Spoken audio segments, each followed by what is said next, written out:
Angels Care Home Health, serving Haze and the surrounding areas, is a Medicare-certified home health agency providing quality skilled nursing and restorative therapy services to patients in their homes. They're polite. I mean, they just take the time for you. Angels Care is there to help 24 hours a day, and all services are covered 100% by Medicare for patients who are eligible. I like the Angels for what they've done for me. Angels Care Home Health. We serve patients. Eagle Community Television presents Community Connection with your host, Mike Cooper. Hello and welcome again to Community Connection from Eagle Community Television. Thanks for watching, and thanks as always to the producer of our series, Jeff Durall.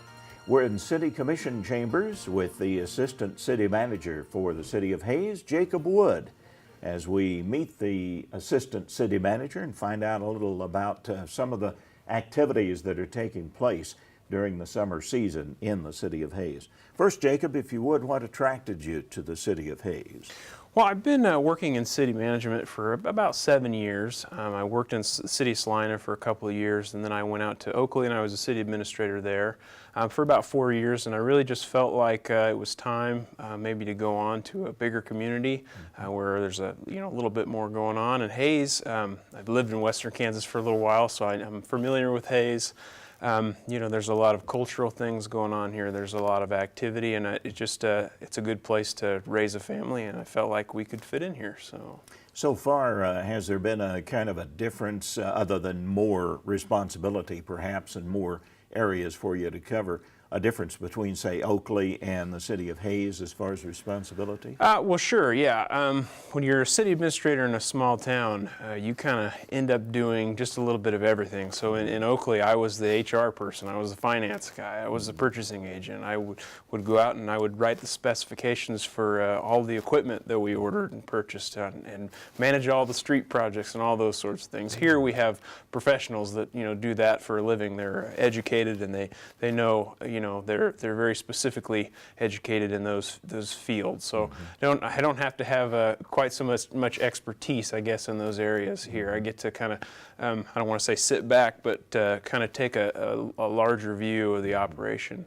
Because you can delegate, and you know that you've got professionals that can handle absolutely. that. Absolutely. I don't have to get so involved down in the weeds on projects and that sort of thing. So what attracted you, Jacob, to the work of city management? How did you get into the field? Well, I did a lot of internships in college. I interned at the state level at the legislature in Topeka. I interned for Congressman Jerry Moran for a semester, and then I just kind of fell upon city management. I took a class in public administration. I didn't even know what a city manager was, didn't know anything about local government management.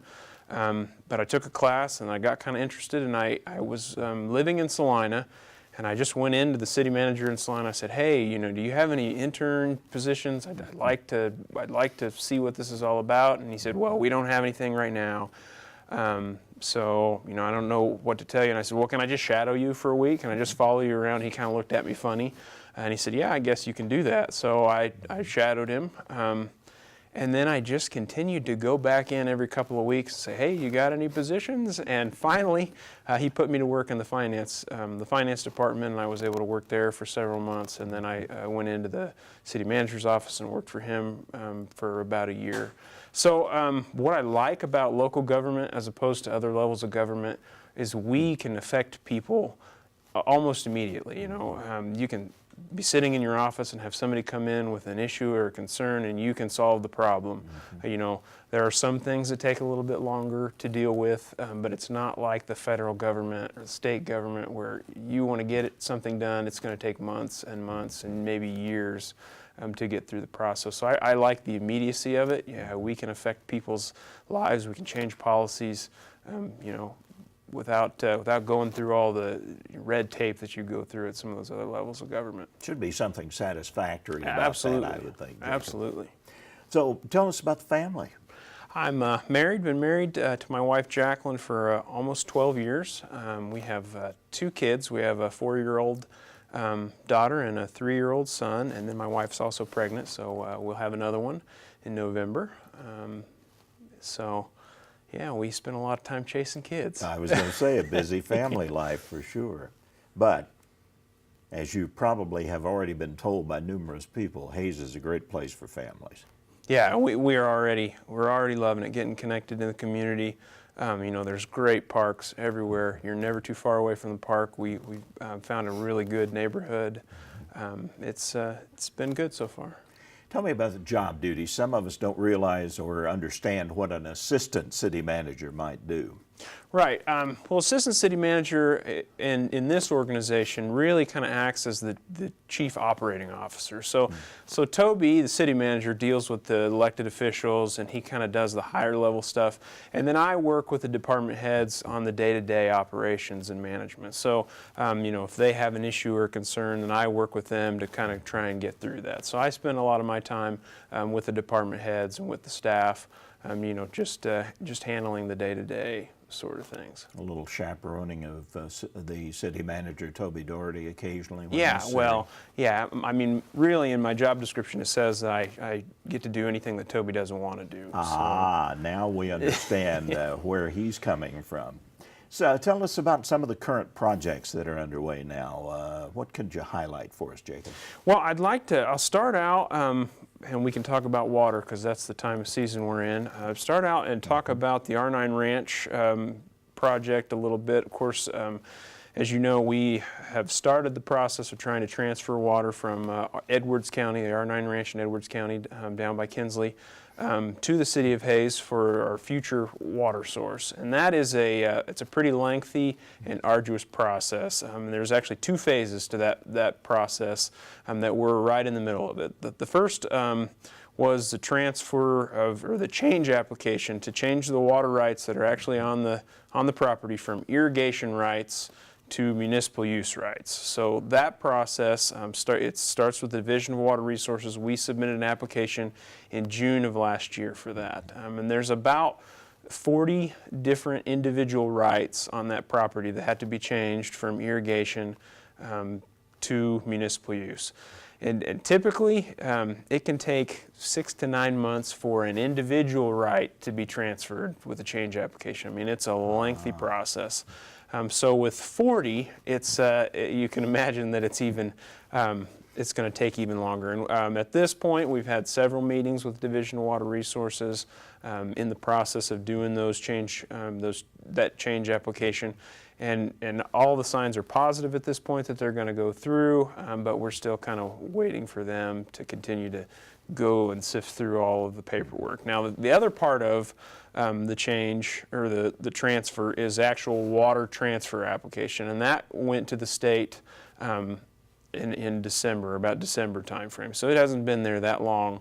And that process, basically there's a panel of 3 people, the head of the Division of Water Resources, the head of the Kansas Water Office, and the head of the Kansas Department of Health and Environment. They get together, they look at the application, and they decide whether it is better for the state of Kansas to have that water stay in its current location or to have it moved to the City of Haze for our use. And they're in the middle of that process. This is something that's never been done before.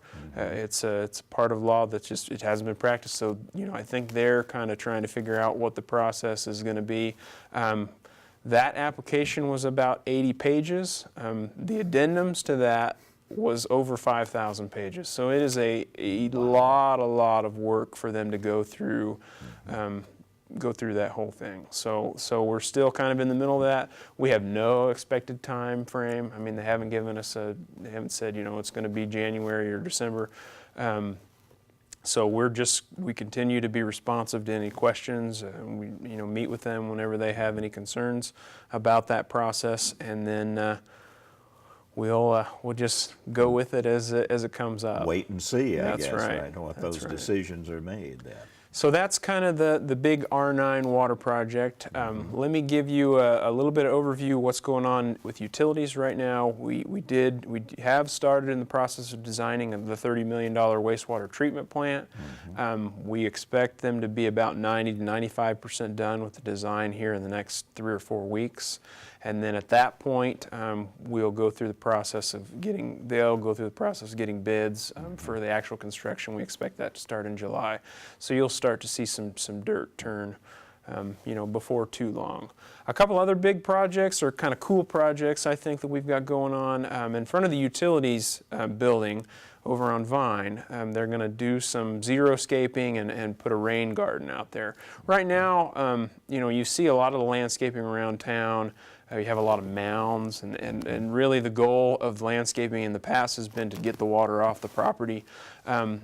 What a rain garden is basically it takes the inverse of that. So it will be comprised of a lot of different kind of plants that can survive in that low-lying area. We'll kind of dig it out a little bit. So we'll actually try and get the water from the property to go through the rain garden and then kind of soak back into the ground. So that's and that'll be probably the largest, I would say the largest landscaping of that type in the community when it's done, and you should see some work on that start pretty quickly. That'll so those are fun. kind That'll of be fun to see. Yeah, I think it will be. It's the guys over utilities are really excited about the project and being able to have something they can display and say, hey, this is something that you guys, other people in the community can do, and it works. So I think it's an exciting project. Kind of like the plantings out in front of City Hall Right, here right. That are water retentive. Right, absolutely. It'll just be another example, that you can look at and go, okay, well, maybe I can do that at my home. Suppose we ought to mention too, Jacob, that the current water conservation rules are still in place. They'll go into effect again for the summer months.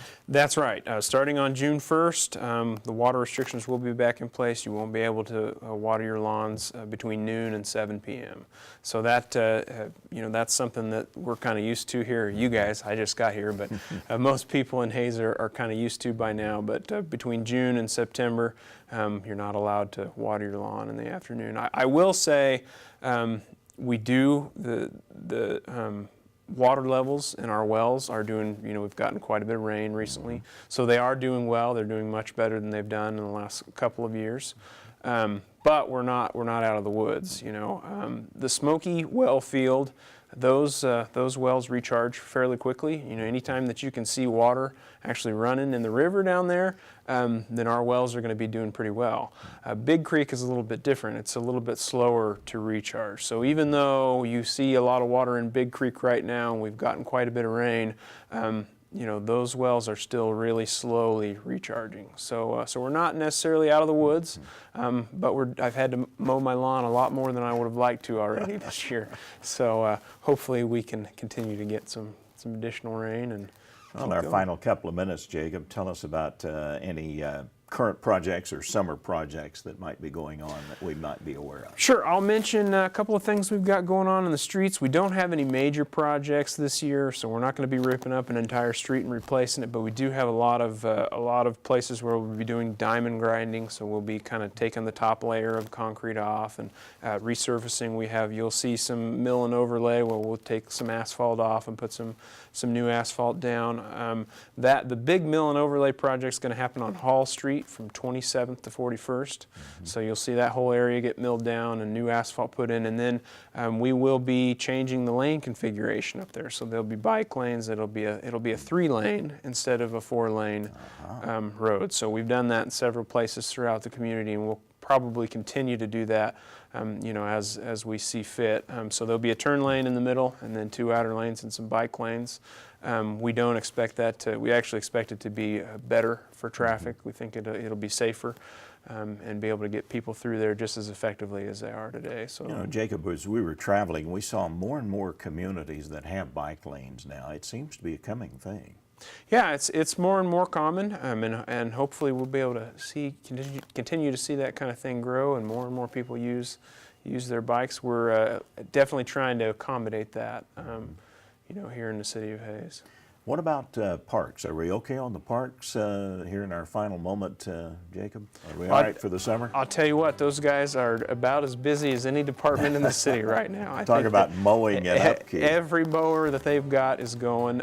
Most of the kind of big projects that they've been planning to do have already been completed. They kind of try and get those done in the spring.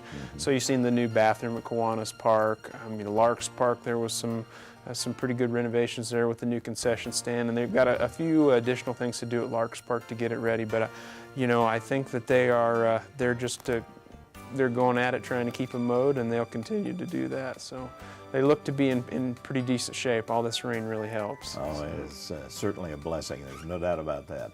Assistant City Manager for the City of Haze, Jacob Wood. And welcome to the city, Jacob. It's good to have you with us and good to have the support for our City Manager, Toby Doherty. Our community connection.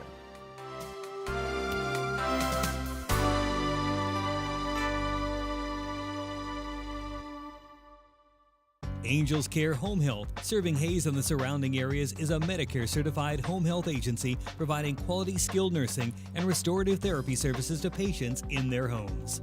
And the Angel Care nurse comes to see me once a week.